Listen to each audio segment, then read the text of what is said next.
Почитувани гледачи, ги следите регионалните вести. Почнуваме со најавените содржини. Во најновото истражување на Македонско еколошкото друштво и платформата Пријателите на Шара, дури 83% од локалното население вели дека Шара треба да се прогласи за национален парк. Свесноста на луѓето дека треба да се зачува природата е се поголема, велат од невладините организации кои се занимаваа со животната средина.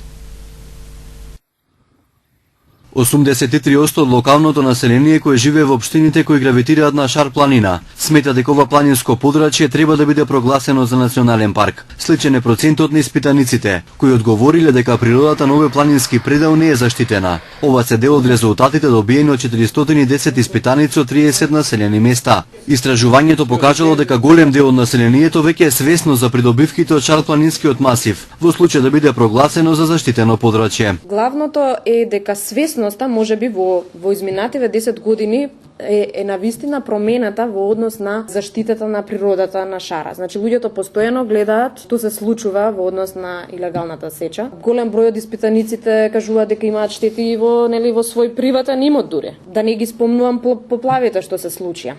Првичното мислење било дека ако тоа се прогласи, луѓето немаат право воопшто ни да пешашат таму.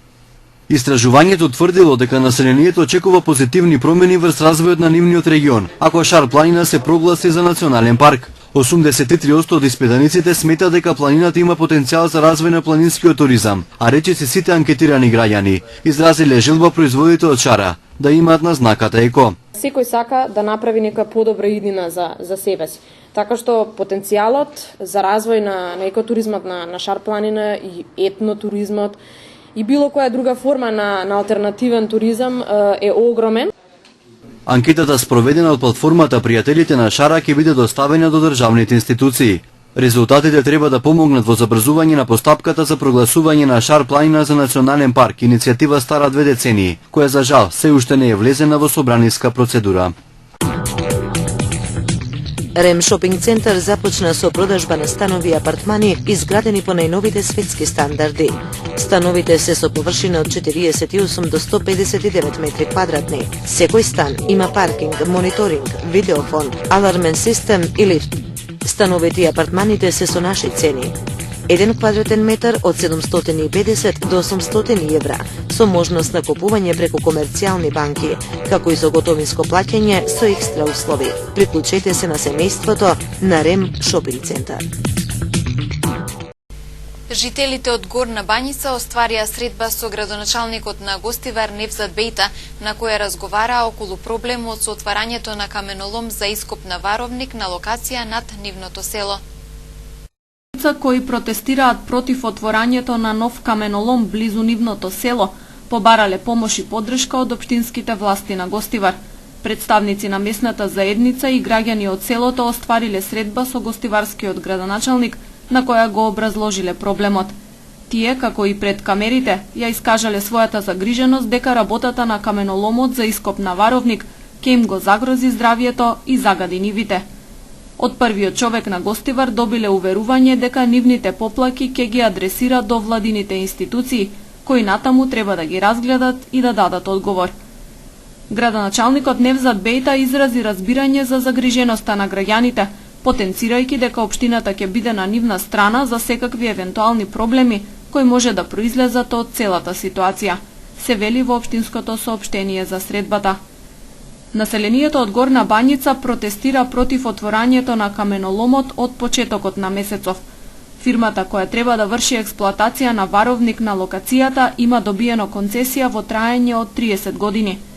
Според информациите од Министерството за економија кое ја издало концесијата, фирмата претходно ги доставила сите потребни документи, меѓу кои и одобрување на студија за оцена на влијанието врз животната средина. Мал процент на жените во Полошко знаат како се трошат парите од општинскиот буџет, покажуваат заклучоците од кампањата Жените буџетираат. Кампањата се реализира во неколку градови од државата. Денеска ќе имаат можност жените од Гостивар во улога на градоначалнички да кажат како би сакале да ги потрошат парите од општинскиот буџет за 2016 година. Ние извлековме една сума од 8.400.000 денари, која се наоѓа во буџетот на општина Тетово под разни трансфери и не можевме да утврдиме за кого и како ќе биде истрошена оваа сума и затоа денеска ќе имаат жените можност да го прекројат буџетот за оваа сума и да предложат некои приоритети кои се од значење за жените и да ги запишат на нашиот банер, кој што потоа сите сумарни предлози, ќе ги сумираме предлозите и ќе ги доставиме до општината да ги имаат во предвид при планирањето на буџетот за следната година.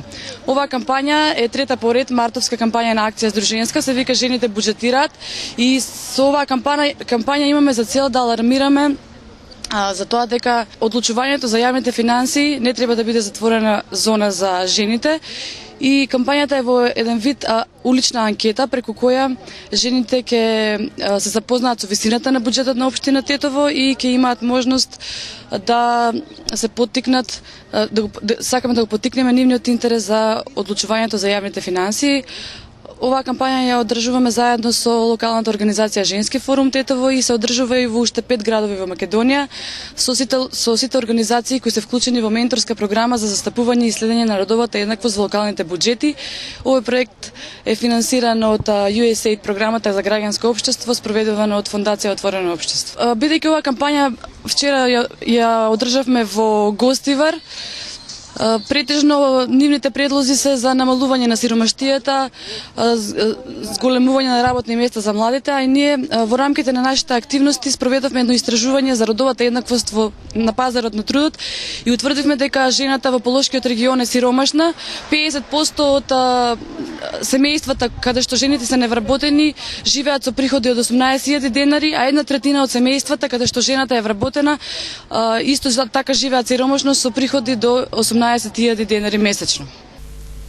47 годишен жител на Челопек не дозволувал градежни работи на локален пат што минува покрај неговата куќа, а потоа вербално го нападнал и градоначалникот на општина Брвеница кој дошол да посредува. 47 годишен жител на тетовското село Челопек вчера околу 9 часот и 30 минути вербално се расправал со работници на градежна фирма кои биле ангажирани да поставуваат ивичници на локалниот пат што го поврзува Долен со Горен Челопек, соопшти СВР Тетово.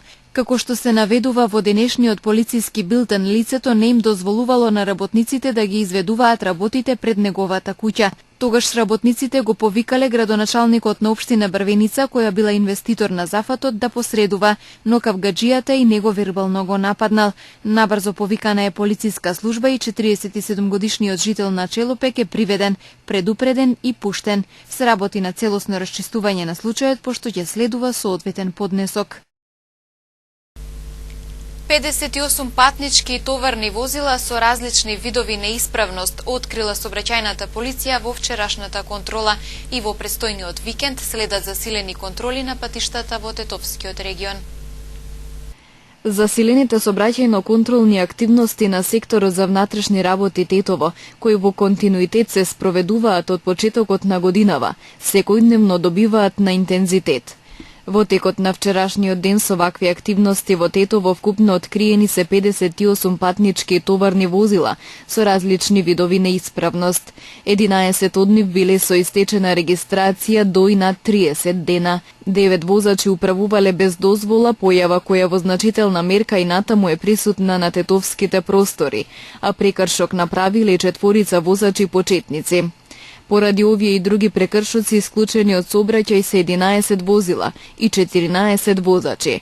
Покрај ова на прекршителите изготвени им се 51 прекршочен и мандатен платен налог, а 5 возачи се писмено опоменати. Секторот за внатрешни работи Тетово уште еднаш потсетува дека глобата за истечена регистрација изнесува од 100 до 500 евра, за управување без дозвола 300 евра за возачот и плюс 400 евра за собственикот на возилото, а возач почетник 200 евра во денарска противредност. Со цел на време да се откријат и отстранат од сообраќај сите оние кои на најразлични начини чинат прекршоци и ја загрозуваат безбедноста во сообраќајот. Престојниот викенд засилено ќе се контролира на регионалните и локалните патишта во тетовскиот дел од Полог, а слични активности планирани се и на гостеварското подрачје. На ова подрачје вчера, например, биле откриени 20 на прекршоци, пред се управување без дозвола и истечена регистрација.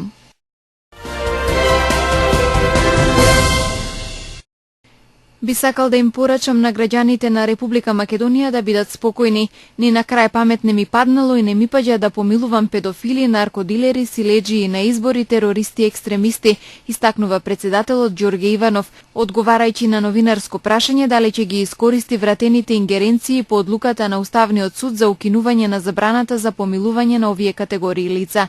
Како и досега ќе го направам исклучиво она што е исправно и она што е во интерес на државата, рече Иванов по средбата со државниот секретар на Ватикан Пјетро Паролин. Иванов со Паролин разговарал за севкупните билатерални односи меѓу двете земји, како и за тековните иницијативи во насока на продлабочување на меѓусебната соработка.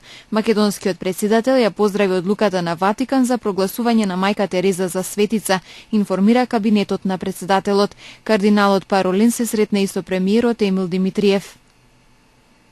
Во напуштена куќа во Кумановското село Ваксинце синоќа се откриени 77 мигранти од Пакистан, Сирија и Авганистан, соопшти Министерството за внатрешни работи. Во СВР Куманово вчера попладне се јавил мигранти на англиски јазик пријавил дека во куќа во Ваксинце бил физички нападнат од непознато лице кое му барало пари. Мигрантот побегнал, а неговото семејство останало во куќата. Полициски службеници извршиле разговор со пријавителот, но не било констатирано дека е нападнат. Полициски службеници во напуштената куќа во селото пронашле 77 мигранти од Пакистан, Сирија и Авганистан, кои ножиска се пренесени во транзитниот центар Гевгелија, соопшти МВР.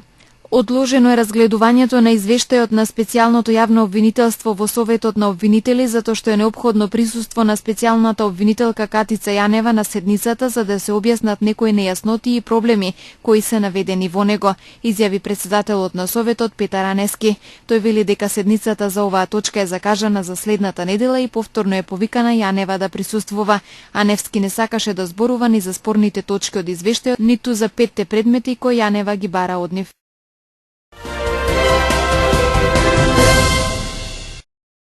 Министерот за внатрешни работи на Србија Небојша Стефановиќ соопшти дека се уапсени 15 сообраќајни полицајци во групата од вкупно 46 уапсени лица. Стефановиќ објасни дека лицата се уапсени поради сомнение дека извршиле кривично дело, примање и давање мито, и додаде дека се уапсени уште неколкумина поради различни кривични дела, главно за злоупотреба на службена должност и проневера на пари. Во поголема акција за апсење, како што рече српскиот министер, кој е во технички мандат поради тоа што изборите се веќе закажани, уапсени се вкупно 46 лица, осомничени за економски криминал и перење на пари. Стефановиќ нагласи дека уапсените се товарат за оштета на буџетот на Србија, Војводина и повеќе општини во Србија за 7 милиони евра. Лидерите на Европската Унија се согласија да ја понудат на Турција финансиски и политички концесии ако ги запре мигрантите кои стигнуваат во Грција. Тоа во Брисел ги зголеми надежите дека може да се постигне клучен договор за крај на мигрантската криза за време на денешната средба на евролидерите со турскиот премиер Ахмет Давитоглу. Според договорот, за секој вратен мигрант во Турција, Европската Унија ќе прифати уште еден сириски бегалец директно од Турција. 72.000 од нив ќе бидат распоредени по земите членки на Унијата. Исто така Брисел ќе и даде над 6 милиарди евра помош на Турција за справување со мигрантите и ќе ги забрза преговорите за членство и за безвизен режим за Турција. Турскиот председател Реджеп Тајип Ердоган денес ке изјави дека Европа прво треба да го погледне сопственото однесување кон бегалците, а потоа да и сугерира на Турција што да прави. Тој додаде дека Анкара ќе ги слуша критиките на Европа за правата само кога тие ќе бидат коректни.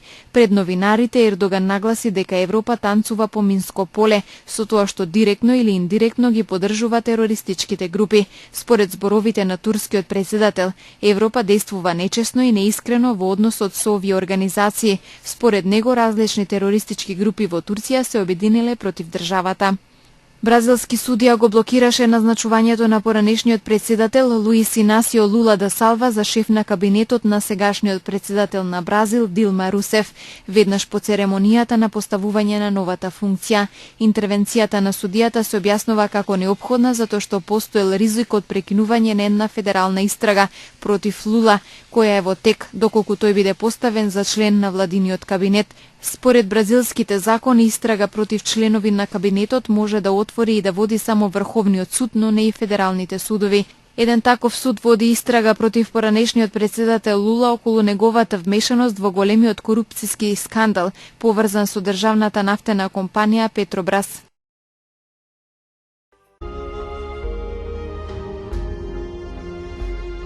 Денес имавме сончево време со мала до умерена локална облачност. Утринската температура се движеше од -5 до 3 степени, а дневната од 10 до 16 степени.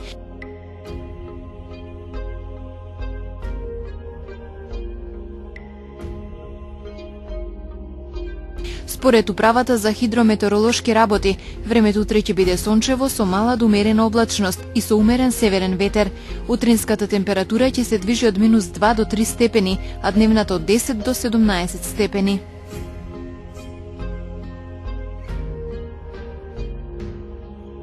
Почитувани гледачи, ви благодарам за вниманието со кое не следевте. Имајте пријатна вечер.